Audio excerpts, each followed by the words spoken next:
Welcome to the changeover. I am Julian Price, and as always, I am joined by Elena Cruz and Arthur Vance. Hey everyone! And joined by a microphone stand that absolutely refuses to stay locked in place. Just twist the little knob on the left, Arthur. I am twisting it. It just keeps slowly drooping. I feel like I'm doing a broadcast from the floor. While Arthur negotiates with gravity, I should let you all know that today's episode is powered by SecondServeAces.com. Before we get into the draws, Julian, take one of these. What is this, in the Tupperware? Homemade chili lime roasted almonds. I made them this morning. You look like you need the crunch. All well, thank you. I suppose a bit of spice won't hurt. Pass that over here, Elena.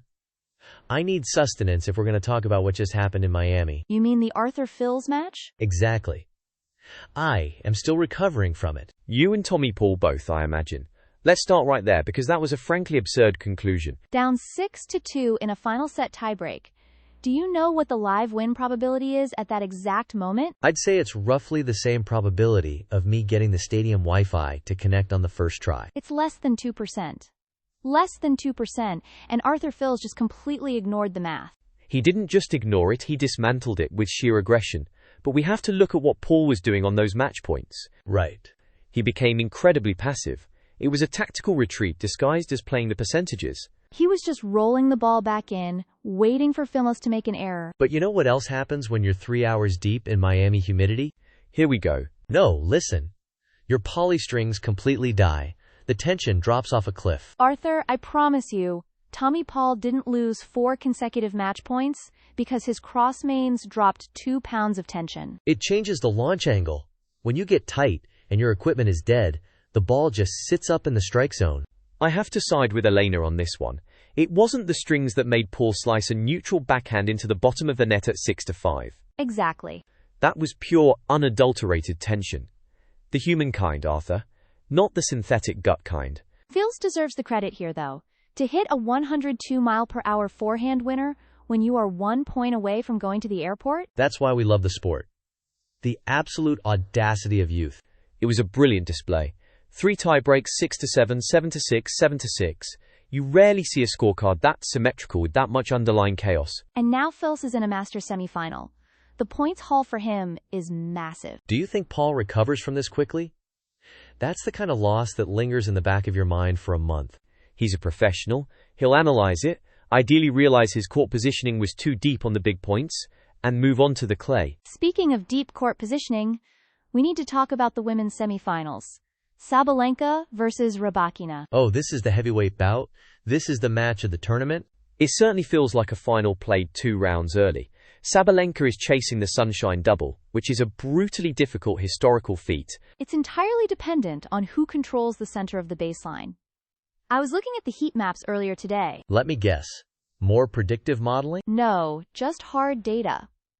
And by the way, this is exactly the kind of AI-driven analysis with real tactical depth you can find on SecondServeAces.com. A seamless plug, Elena. Top marks. I try. But seriously, if you look at their last 3 meetings, whoever hits more than 60% of their ground strokes from inside the baseline wins.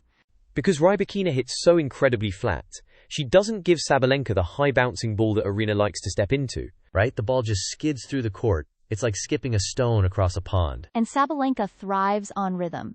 If she has to constantly dig the ball out of her shoelaces, she starts overhitting. But Sabalenka's movement has improved drastically over the last 18 months. She defends the corners so much better now. She does. But Rybakina's serve out wide on the ad side is a cheat code right now. The angle she's finding is absurd. If Rybakina serves above 65% first serves in, I don't see how Sabalenka breaks her more than once. That's a massive if, Eleanor. The Miami wind has been tricky, and Rybakina's toss can wander when it gets gusty. I just want to hear the sound of the ball when these two are rallying. It's a different acoustic experience entirely. It really is. You don't need to see the court to know it's a top-tier WTA match. You can just hear the sheer violence of the impact. You know who else is hitting the ball with some serious intent this week? Coco Gauff. Oh, her match against Bencic was fascinating. It was a masterclass in problem-solving. Defeating Bencic in straight sets is no small feat, especially with the way Bencic takes the ball on the rise. But we have to talk about what Gauff said in the presser afterward, the biomechanical serve rebuild. Yeah, changing a service motion mid-season is terrifying. It's a fascinating study in cognitive load. Gauff is trying to consciously manage a new biomechanical movement while subconsciously playing a top-tier opponent. It reminds me of when Agassi tried to tweak his toss back in the late 90s. It was pure chaos for a few months. But necessary chaos. Exactly. Agassi's double faults spiked, he lost matches he shouldn't have, but when it finally clicked, it was devastating. Gauff mentioned dealing with imposter syndrome too, which is wild to hear from a Grand Slam champion. I actually found that incredibly refreshing. The mental transparency. Most players would just give you the standard "I am, taking it one match at a time" line. I feel imposter syndrome every time I try to badge into the media center and the tournament Wi-Fi rejects my credentials. Arthur, i.e., I'm begging you to let the Wi-Fi grievance go. It's a conspiracy! The login portal literally refreshed and mocked me today. Here, Arthur, have another chili lime almond. It'll distract you. Thanks. But seriously, Gauff admitting she feels like she doesn't belong sometimes? That makes her so relatable. And it explains some of the tight moments in her matches. When you are rebuilding a stroke, you lack that ultimate trust under pressure. Her toss trajectory is noticeably lower now. She's not pausing at the top of the motion. Which takes away Bencic's ability to read the direction early. Precisely. Bencic loves to step in and block returns, but if the rhythm of the server changes, that timing gets completely thrown off. Gauff hit 7 aces against Bencic. That's a huge metric for her new motion. If she can sustain that through the semis, she's going to be incredibly dangerous. We'll see if the new mechanics hold up when the pressure truly mounts in the next round. Her wince just betrays her when the nerves hit. It is a classic mechanical breakdown. Right. When the pressure mounts, the arm tightens, the toss wanders, and suddenly you are double faulting at 30-all. It is brutal to watch. And that's a wrap for this week. Head to secondserveaces.com for the full deep dives on every match we covered today. See you next time on The Changeover. Cheers.